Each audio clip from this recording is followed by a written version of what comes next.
Salut Patrice. Salut. Patrice, alors là vous en avez deux pour le prix d'un. On est tous les deux d'Aix-en-Provence. On se connaissait pas évidemment parce que lui il fait du vélo de bonheur et moi un peu plus tard. C'est ton premier Biking Man. C'est mon premier Biking Man, exactement. Et qu'est-ce qui t'a pris de venir dans cette folie douce? Alors ça fait maintenant 2 ans que je fais un peu de longue distance, mais ça fait quelques années que je regarde pas mal de vidéos. J'avais découvert, on va dire, Axel sur Strava avant qu'il fasse les Biking Man, je crois. C'est quand il avait fait un périple il a fait un périple en Amérique du Sud. Il a descendu, il a traversé toute l'Amérique du Sud. Ouais. Avec un gars, tout ça. Donc, il est là le gars. Ah ouais, c'est vrai. Stéphane, Okay. Je l'ai interviewé tout à l'heure. C'est lui qui a fait la descente du. Et après ils ont fait le Biking Man Pérou. Donc tu le connaissais sur Strava, tu voyais un petit peu ses traces. Exactement. Et donc ça m'a donné envie. Puis après j'ai suivi un petit peu ses vidéos sur YouTube, y compris les tiennes d'ailleurs dernièrement. Hein. Je pensais que tu étais corse d'ailleurs. Parce que je suis capable de prendre l'accent corse. Je pense que le début, la première fois que je t'ai vu, c'était sur le Biking Man. Alors je vais te dire un truc, hein. C'est ma femme qui est corse. C'est vrai. Oui, c'est vrai. Donc, tu vois. Donc je prends. Non, mais quand je suis en Corse, je prends l'accent corse. Si demain on va faire un Biking Man là-bas à Dunkerque, je prendrai l'accent. En fait, je m'adapte. Bon, allez, voilà. Donc tout ça t'a donné envie? Exactement, ça m'a donné un petit peu envie. Puis surtout, en fait, j'aime bien les challenges. Et ça n'est un. Donc là, tu t'es mis un objectif, un challenge, c'est Voilà. d'aller faire au moins une fois ce Biking Man, cette Biking course Man, ultra-distance, voilà. cette épreuve extra-distance dont tout le monde parle. Alors l'année dernière, j'avais fait la RAF, hein, je crois qu'on peut quand même la citer. Tu avais fait la 600, la 500 500 km. Bon, ça s'est pas trop mal passé. Un peu de déshydratation, j'avais perdu 5 kilos en 2 jours. D'ailleurs, c'est ce qui me fait un peu peur là. Et donc, je pense qu'on est un peu tous pareils. Quand on fait 500, on a envie de faire plus. Si on fait 1000, on fait plus. Voilà, c'est un double. Hein. Voilà, donc cette année, je me suis dit, allez, on va se lancer sur le 1000. Et puis, bon, Biking Man, c'est dans la région. Je me suis dit, on monte pas très haut dans les Alpes. Ça devrait peut-être bien se passer au niveau météo. On monte pas très haut dans les Alpes. Bon, on fait, voilà. On fait le Ventoux, on fait la Bonnette. Ah non, j'ai pas dit que c'était facile. Ah ouais. Mais pour la météo, bon voilà, un peu moins de risque. Puis c'est une boucle aussi, bon ça me plaît bien. Et puis je dis, allez banco. J'ai quand même attendu avant de m'inscrire. Hein. Je me suis inscrit officiellement il y a 10 jours. Et voilà, et puis maintenant, voilà. Te voilà au Canet dans ce beau théâtre de verdure des Jardins de Tivoli. Complètement. Tu as fait une préparation spécifique. Alors, pour rien te cacher, je demandais à... C'est ton épouse qui est là avec toi. Ouais, Sylvie, je lui demandais... Sylvie. Ouais. Donc je lui disais, Sylvie, est-ce qu'il a été exécrable depuis les 6 derniers mois? Parce que quand moi c'est des concurrents qui me le disent, hein, ou les femmes, ou les épouses, ou les époux des concurrents, qui disent, oh là là, vivement que ça se termine.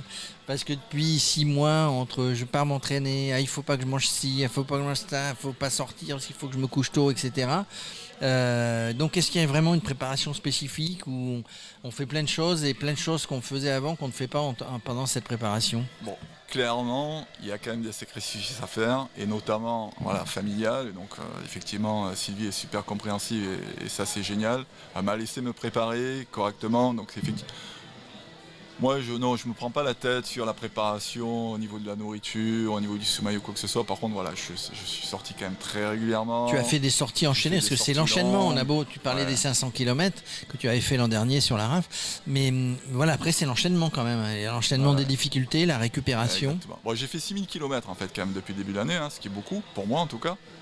Il faut trouver le temps, professionnellement c'est compliqué, donc ça a demandé pas mal effectivement d'investissement, de Zwift, beaucoup de Zwift en fait la semaine, le soir donc après le boulot, tu fais du Zwift le soir et puis on est en belle région, on peut se balader quand même bien le week-end.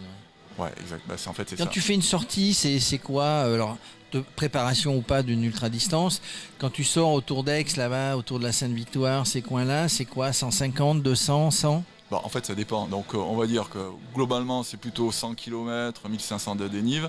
Et puis après, j'ai calé quelques 200, 300 km avec un copain qui prépare la RAF, enfin, qui fait la RAF. Là, en ce moment, il y est là sur le 300. Voilà. Donc. Alors est-ce que tu envisages de dormir là? Tu as roulé un peu? Est-ce que j'ai eu tout à l'heure des concurrents qui me disaient on a roulé un peu de nuit aussi pour s'habituer? Est-ce que tu envisages de rouler la nuit, de dormir la nuit? Ce qui est plus logique, dormir la nuit. Ça c'est une vraie question. Mais c'est ce qui me plaît aussi d'ailleurs, parce que moi je trouve que l'ultra c'est aussi super cérébral. Parce que c'est réfléchir, tactique. Exactement, matériel, tactique. Donc j'ai programmé de nuit, mais alors moi je suis pas super intrus, je compte pas dormir dans un caniveau ou dans un hall de C'est banque. l'hôtel ou rien. Voilà, C'est ou le 3 étoiles chambre ou rien. d'hôte. Alors tu sais qu'il y a le CP1, il y a des chambres pour dormir au CP1. Ouais, mais le CP1 il est loin quand même, il est à 450 km. Ouais, il est au pied du Ventoux, il est au pied du Ventoux, c'est ça. Moi je pense plutôt dormir autour des 300 km. Voilà, j'ai compté. Et tu vas dormir à Aix si ça finit. Voilà, pas loin de chez moi en tout cas. Bon, c'est le hasard. Hein. Et après on verra. Puis après, voilà. Ça se trouve tu vas te sentir le premier jour là. Mais tu ça vas se trouve je partir comme une continuerai. fusée, Voilà. ouais. En fait, je suis Rien n'est prévu.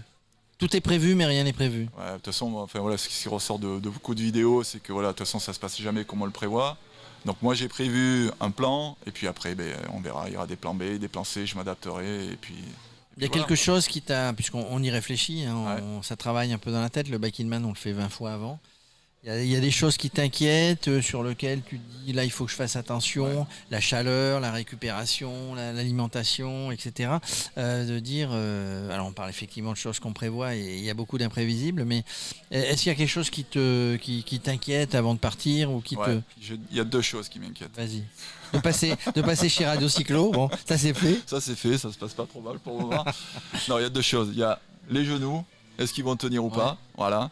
Et le deuxième, c'est effectivement la déshydratation. En fait, ce que j'en ai souffert. Alors, et puis voilà, c'est ça l'ultra en fait. On peut faire 100 sorties de 150 km, ça se passe bien. On en fait une de 300, et là, il se passe des choses qu'on s'entendait pas, quoi.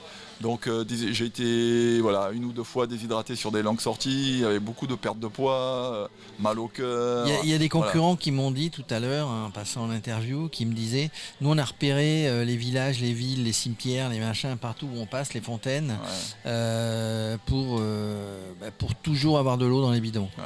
Alors moi j'ai la chance quand même de bien connaître le parcours, on va dire de Moustier jusqu'au Ventoux, hein, parce que finalement moi je roule souvent par là. Voilà, donc je connais bien, donc ça je pense c'est un avantage psychologique.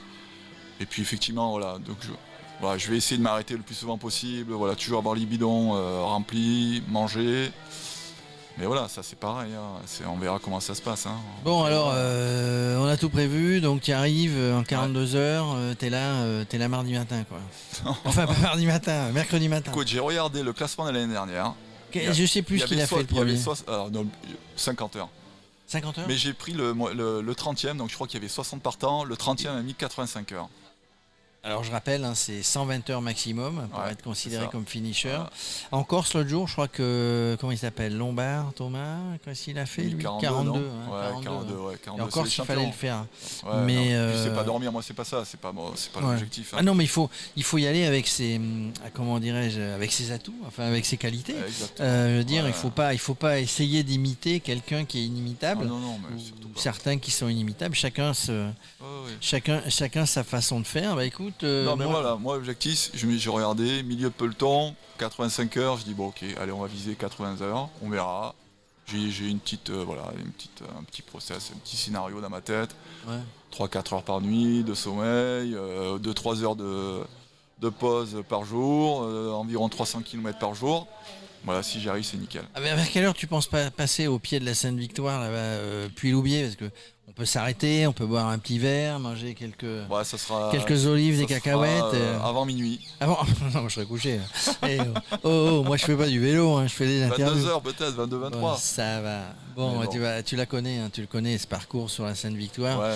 Il est magnifique, hein, il est magnifique pour ceux qui connaissent pas. Vous longez, d'être au pied de la Sainte-Victoire, c'est magnifique. Et globalement, vous allez tous, ceux qui connaissent pas, ceux qui connaissent, passer à travers des paysages qui sont magnifiques. Tous les Bike in Man, c'est un peu l'ADN, hein, c'est 1000 km, c'est entre 15 et 22 ou 23 des plus, mais c'est aussi des belles découvertes, des beaux paysages, des belles personnes qu'on rencontre sur le bord de route. Tu vas voir, tu vas être épaté et tu auras envie de revenir sur un autre Bike in Man. Écoute, j'espère. Merci Patrice. Merci à toi.